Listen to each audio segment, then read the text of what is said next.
નમસ્કાર વિદ્યાર્થી મિત્રો, મારી યુટ્યુબ ચેનલ સંજય પટેલમાં આપ સૌનું હાર્દિક સ્વાગત છે.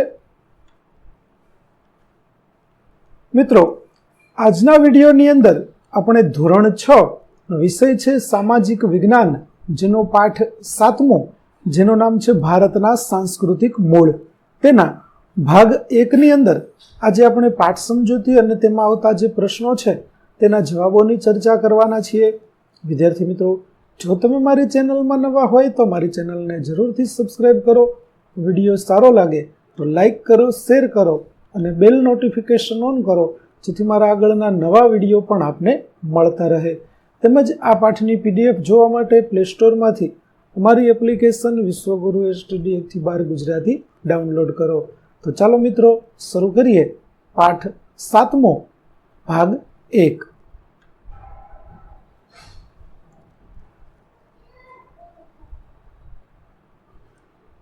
વિદ્યાર્થી મિત્રો, સૌ પ્રથમ આપણને અહીં એક સુભાષિતનો સાર છે તે આપવામાં આવેલો છે, જેમાં આપણને કહેવામાં આવ્યું છે કે ચોરો જેની ચોરી કરી શકતા નથી, કોઈ શાસક કર લઈ શકતો નથી, જેમાં ભાઈઓ ભાગ પડતો નથી, જે ભારરૂપ બનતી નથી, તેમજ નિયમિત વાપરવાથી વધે છે, તે વિદ્યારૂપી સંપત્તિ બધી સંપત્તિમાં શ્રેષ્ઠ છે.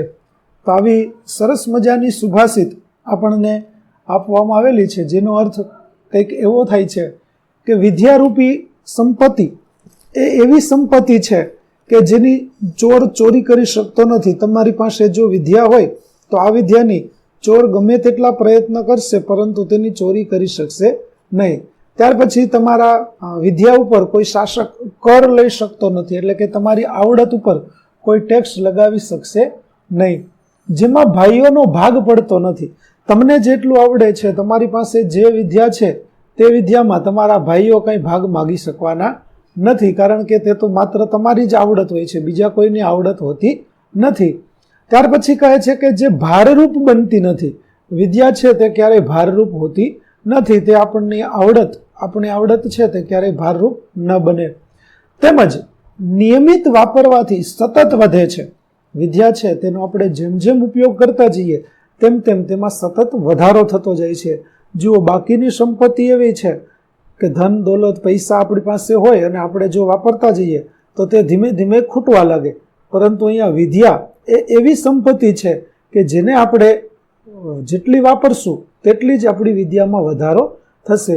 અને એટલા માટે આ વિદ્યારૂપી સંપત્તિ એ બધી સંપત્તિઓમાં શ્રેષ્ઠ ગણવામાં આવી છે.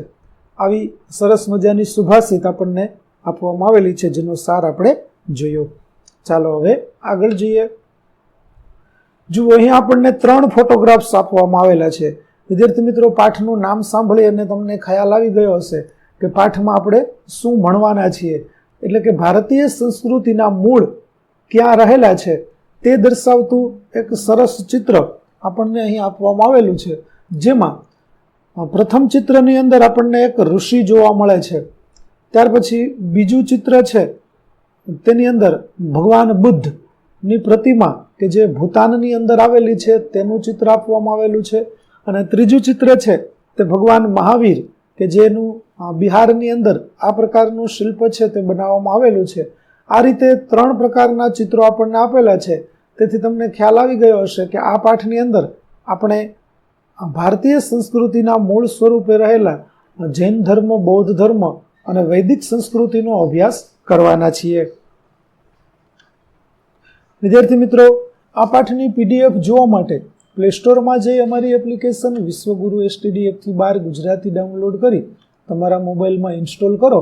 જે તમે શરૂ કરશો તો તમને આ પ્રકારે જોવા મળશે, જેમાં બધા ધોરણની અંદર તમને ધોરણ બતાવશે.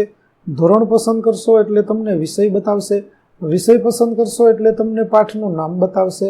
જેમાં તમે વિડીયો ઉપર ક્લિક કરશો તો વિડીયો જોવા મળશે અને PDF ઉપર ક્લિક કરશો તો તમને PDF જોવા મળશે.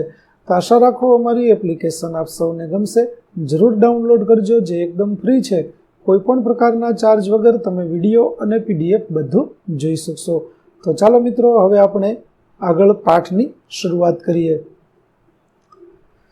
ચાલો વિદ્યાર્થી મિત્રો, પાઠની શરૂઆતમાં જ આપણને કેટલાક મહત્વપૂર્ણ પ્રશ્ન આપવામાં આવેલા છે. આમ તો આ પ્રશ્નોના જવાબો આપણે આ પાઠ જ્યારે સંપૂર્ણ શીખીશું ત્યારે તમને મળી જ જશે, પરંતુ અહીં પ્રશ્ન આવ્યો જ છે તો આપણે તે પ્રશ્નોના જવાબો પણ જોતા જઈએ. જેમાં પહેલો પ્રશ્ન છે, વેદો શું છે અને તે શું સંદેશ આપે છે? તો ચાલો જોઈએ. તો વેદ શબ્દ એ વિદ પરથી આવ્યો છે, જેનો અર્થ જ્ઞાન કે વિદ્યા એવો થાય છે. ઋગ્વેદ, યજુર્વેદ, સામવેદ અને અથર્વવેદ આ 4 વેદ છે, જે આપણા સૌથી પ્રાચીન ગ્રંથ છે. વેદોમાં હજારો સ્તોત્રો, કવિતા, ગીત, પ્રાર્થના સ્વરૂપમાં છે, જેને ઋચાઓ કહેવામાં આવે છે, જેમાં ઇન્દ્ર, અગ્નિ, વરુણ, મિત્ર, સરસ્વતી, ઉષા અને દેવીઓની સ્તુતિઓ છે. ઋગ્વેદમાં ધરતીની ભૌગોલિક સ્થિતિ અને દેવતાઓના આહવાનના મંત્રો છે.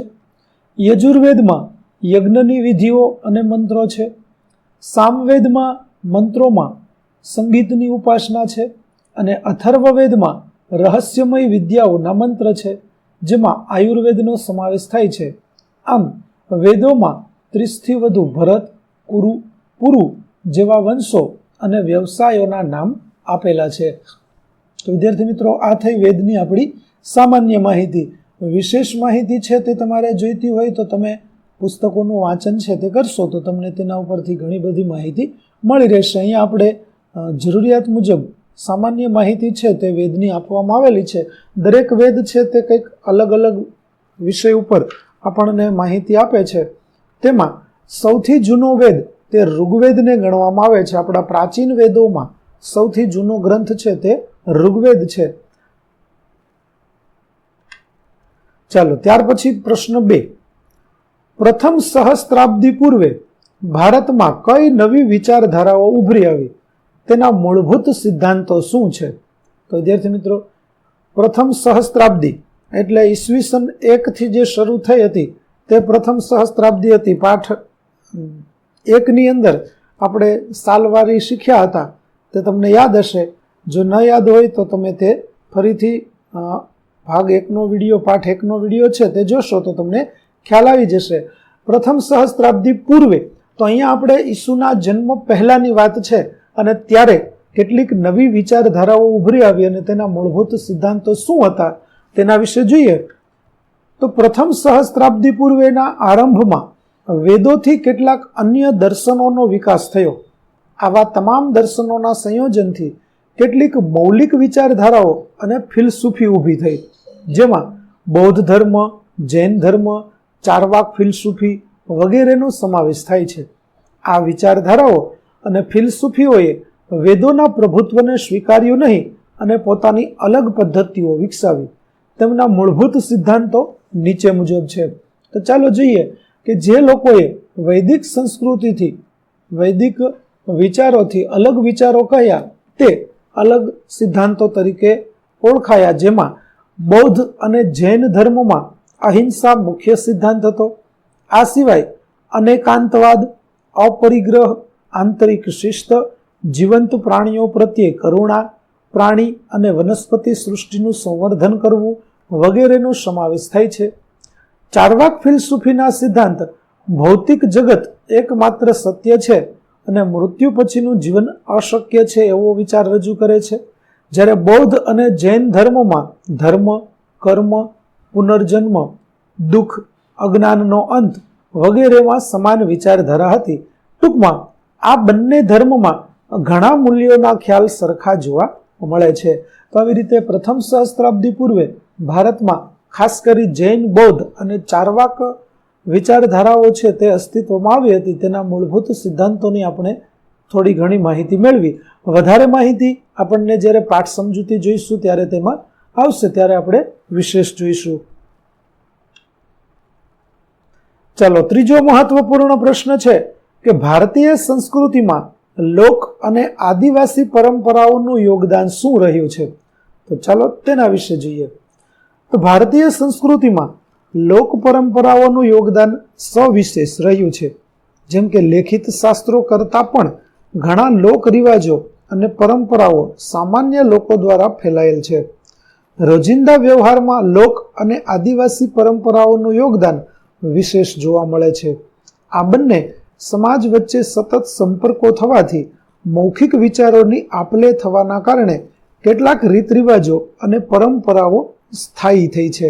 તો ચાલો આપણે એવી કેટલીક પરંપરાઓ જોઈએ કે જે સમાજની અંદર આપણને સ્થાયી થયેલી જોવા મળે છે, જેમાં દેવી દેવતાઓને પવિત્ર માનવાની કેટલીક ધારણાઓ દંતકથાઓ આધારિત હતી. ઉદાહરણ તરીકે પુરીના જગન્નાથ ભગવાન મૂળ સ્વરૂપે આદિવાસી દેવતા હતા, જે આજે વિવિધ સ્વરૂપે સમગ્ર ભારતીય હિન્દુ સમાજના દેવતા છે. એવી જ રીતે ઘણી દેવી માતાઓની પૂજા થાય છે, તો કેટલાક આદિવાસી સમૂહોએ હિન્દુ દેવતાઓને પોતાના દેવતા માન્યા છે.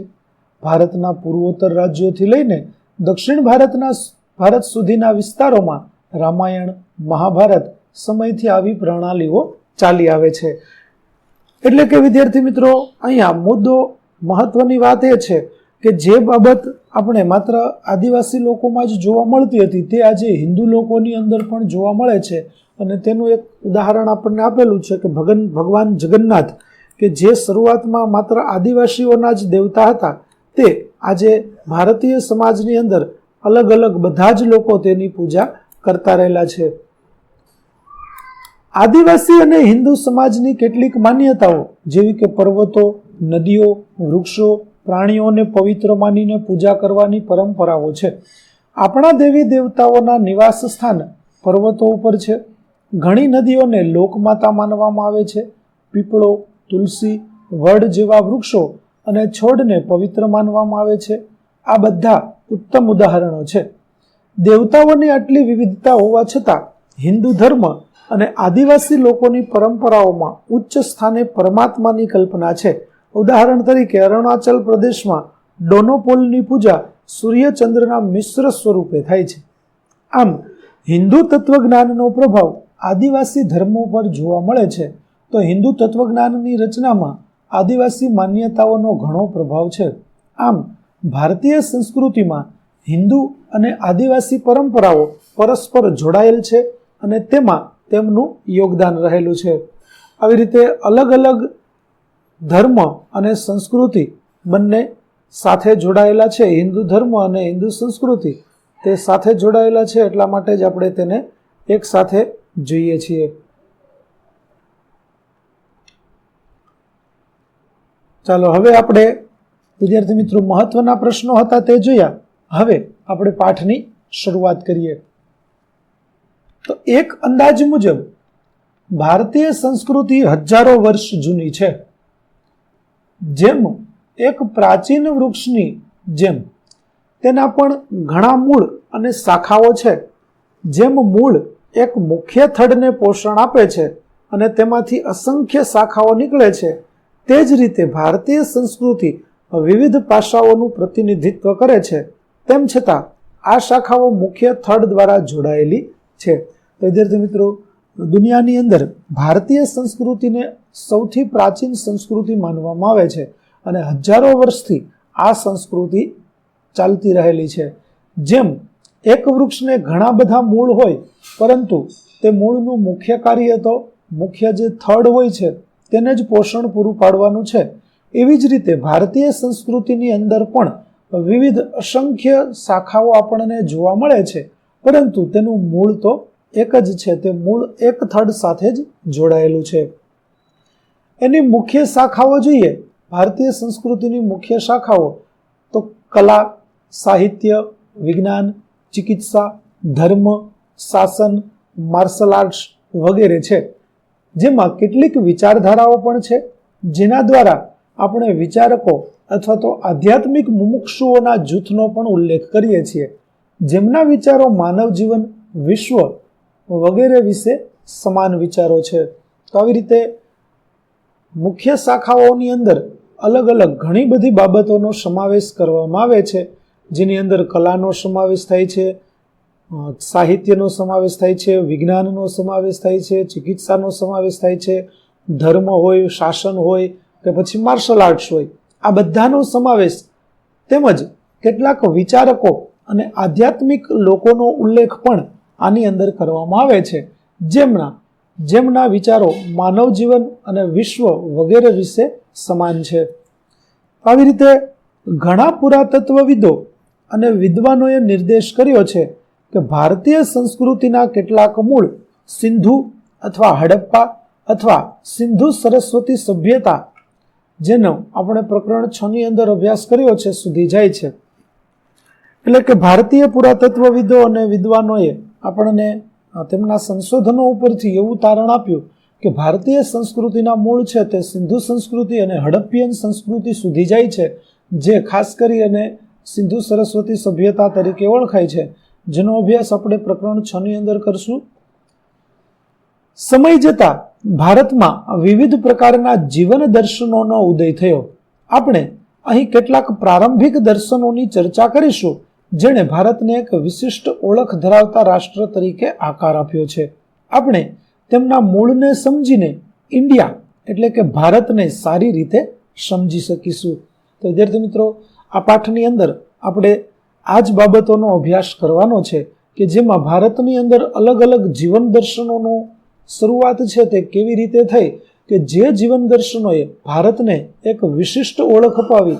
દુનિયાના દેશોની અંદર ભારત છે તેનું નામ આદરથી લેવાય છે, તો તેની પાછળ જે કેટલાક મૂળભૂત સિદ્ધાંતો છે તે આપણે આ પાઠની અંદર જોવાના છીએ. અહીં કેટલાક શબ્દો આપણને આપેલા હતા, જેમ કે પહેલો શબ્દ હતો આધ્યાત્મિક.